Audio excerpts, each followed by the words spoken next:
Thank you so much, everyone. It is such a pleasure to be here. Congratulations to the entire Chipp team, and thank you for having us here.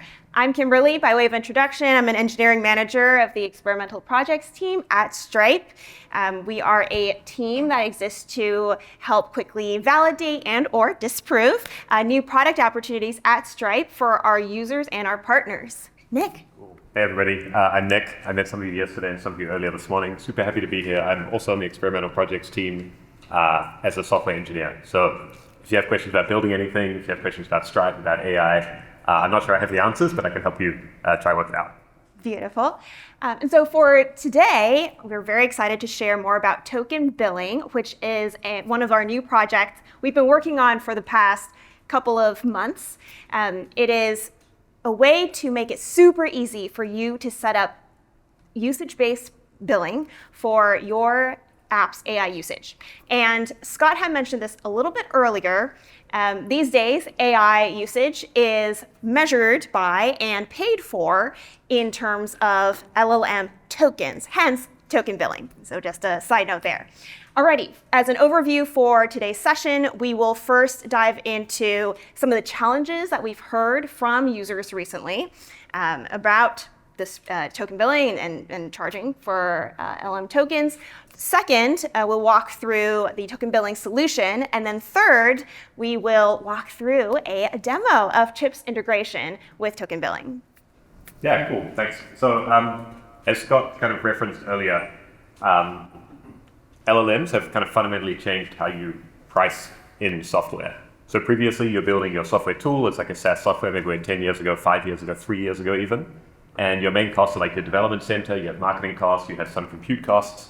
But the cost of having an additional user using your platform is generally very low, close to zero. And so you have no disincentive, or like a flat fee structure works really well because you can say, I'm calculating all my standard fixed costs, like my marketing costs and stuff, and then I look at how long a user is going to be in the tool for, and I can kind of price my subscription. But that's changed with LLMs. So as soon as you start introducing like AI and like large language models into your products, you see people using these products, these tools. And large language models, as we may have seen, you don't maybe see it if you pay $20 a month to ChatGPT, but if you start using their APIs and a lot of their usage-based tools, you can see these are actually really expensive. So you pay per token, per word effectively, as Scott mentioned, and each of these words costs maybe 0.00001 of a cent, but you start using hundreds of them, thousands of them, millions of them, as you can see with like the large context windows. So very quickly, the cost starts stacking up. And so what you can have as a situation is if you're building a tool, you're building software that has AI integrated, is that one user can come in and they can incur maybe $1 worth of AI usage because they don't use the AI part of your tools very heavily. And another user can come in and they can incur $100 worth of AI usage because they're using maybe the AI tools a lot more heavily. And in that world where you have some users with $1 and other users with $100 worth of usage, a $20 fixed fee doesn't work so well anymore. It becomes really difficult to understand how to price your SaaS and how to price your software. And so what we've seen is, and what we're seeing and hearing from people is they want to move towards pricing per LLM tokens. They want to be able to pass that cost directly through to the customer as opposed and make keeping track of the prices really easy for the SaaS tools. Alternatively, you might be wondering, well, what about charging for and paying for each and some other unit, such as a message, an action, or an agent that has been built? That is accessible, just in terms, and relatable and understandable. At the same time, it does become dangerous if we start to assume that each one of these units costs the same amount and is therefore priced the same amount per unit. Because as Nick was just saying, each one could vary widely in terms of the underlying cost, depending on the model that is used and how long or how hard a given AI model might have been thinking, and therefore would cost a lot more just to give it the same output.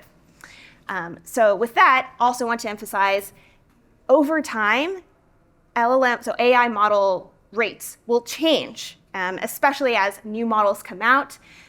Existing models might reduce in price over time. And so as an AI builder, you might be thinking, well, how can and why is it even worth me, creating this whole database and the spreadsheet to track all these different costs?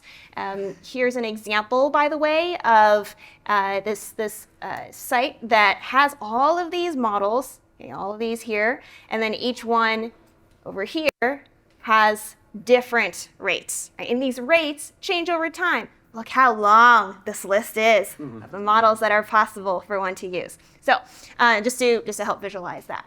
Yeah, so we've been hearing kind of all of this complexity and difficulty with people trying to build with AI in their software.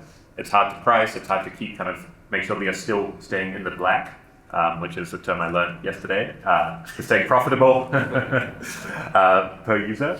And so what we did is we started working with close design partners, people like Chipp AI and a few others, to build out a first version of usage-based billing, so billing the customer based on how they're using a product, but specifically for LLM tokens. So I'm going to take you through a little bit of what that looks like from the Stripe side. So it's pretty simple. Imagine you are, in this scenario, I am Hunter, I am Scott, I am the person setting up I'm the AI SaaS builder. I want to make sure that people are paying for the tokens that they use. So first I can create like a token-based pricing plan, and then I put it in my name. Just call it Pro. I'm going to say the user is charged $20 per month. So this is the nice thing is you can work with a lot of different business models. So this account, they're going to say, I want the user to pay $20 per month, and they're going to have maybe $20 worth of included usage of LLM tokens, but I want to have a 20% markup on those tokens. And so that way you can ensure that the user gets the usage, they can get a flat fee, it's predictable pricing, but I still get my profit margin, and I make sure that once the user runs out of that $20, they're blocked, they stop, and they can either wait for the next month to tick over, or they can purchase like an extra supplement. So that's one way to do it. Another way to do it would be not do that and just say the user pays $0 a month, and then they just pay purely for usage, and I make my margin through a 20% markup or something like that, or 0% markup if you just want to pass the pure costs through. And so there's like a flexibility here in token billing that allows you to design for your price model. So I said $20, and I'm going to get a 20% markup. And then if we drop down to advanced settings, you can see here's the set of models. These are the models that Hunter was talking about earlier. And you can have a bunch of different, you can set specific overrides per model if you want to charge more for some models than other models, or you want to make more money off some models than other models. And you can see all kind of the costs reflected on the right-hand side there. Yeah. So these models we also keep up to date for you. So if you say, hey, I want to pass on, like I know that the cost of, they're releasing a new ChatGPT, so the price of GPT 4.1 is going to drop, and the new ChatGPT is going to be the most expensive one. We can automatically keep that up to date for you and make sure that your users are paying the most up-to-date prices, so you don't have to worry about any of the complexity of paying for LLM tokens. So you can go through, continue, super simple. You can see all of the costs, what your customers will be paying for the different models, the markup included, and then you can just create the pricing plan here.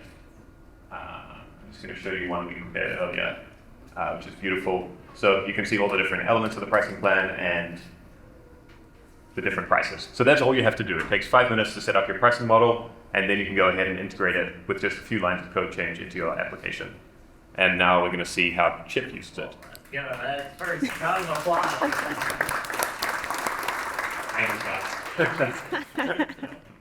Amazing. Alrighty.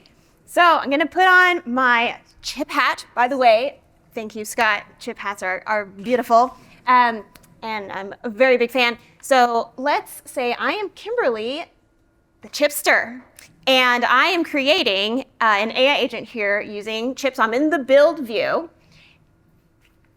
Today, I have already created an AI assistant called Cheeky. This is short for Cheeky Pint, which is a podcast that is published by Stripe. And by the way, would highly recommend if you are interested in seeing interviews between John Collison, our president and co-founder, along with business leaders, across technology. And so, what I've done here is I'm already included in terms of the knowledge sources. You view sources here, transcripts from a bunch of the Cheeky Pint podcasts. And then in this, I've already created this prompt here. Let's say, where is AI headed in the next 5 to 10 years?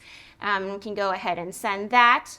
So while it's thinking and producing here, what I want to also highlight is under this train section, you can see, as Scott had demoed earlier, we can choose which model, right, which underlying model powers this response. Now, for sake of this example, we have gone with GPT-4o Mini, and in creating this response using this model, we have now said, as you say, incurred usage, right, for this particular model. And so as a chipster, I can then go in based on this, right, to my account and go under invoices. I can see this is the usage, right? We were saying for a token just a moment ago, and the different kinds of models that might have been used to power said query along with each line item. So that essentially gives me the transparency to understand what have my either users or customers used, and how much, and for exactly which models. Billing for AI usage. There we go.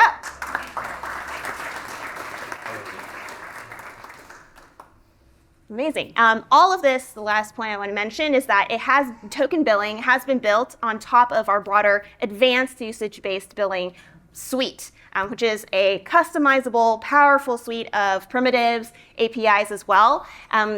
What we demoed here has been, yes, an extension of that is specific for AI usage. That said, there's so many more applications, right, in terms of usage-based pricing in general, different models ranging from prepaid, burning down a balance, which is also what we've just shown, to post-billing based on what you accrue, right, in terms of overages. And so all of that and more is something that we all support. Yeah, perfect. I think that's basically us. We're going to be sitting at this table down here during lunch. We'd love to talk about anything to do with pricing and payments and billing and AI. So please come and talk to us. We're going to be doing the Chipp challenge. But we'd love to talk to you. Also, if you have any just like support questions for Stripe, if you use it and you're like, hey, I don't like this, or how does this work, or I'm struggling with this, also please come talk to us. We're happy to kind of help out there if we can. I think that's everything. Yes. Thank you so much, everyone. Yeah, thanks, everybody.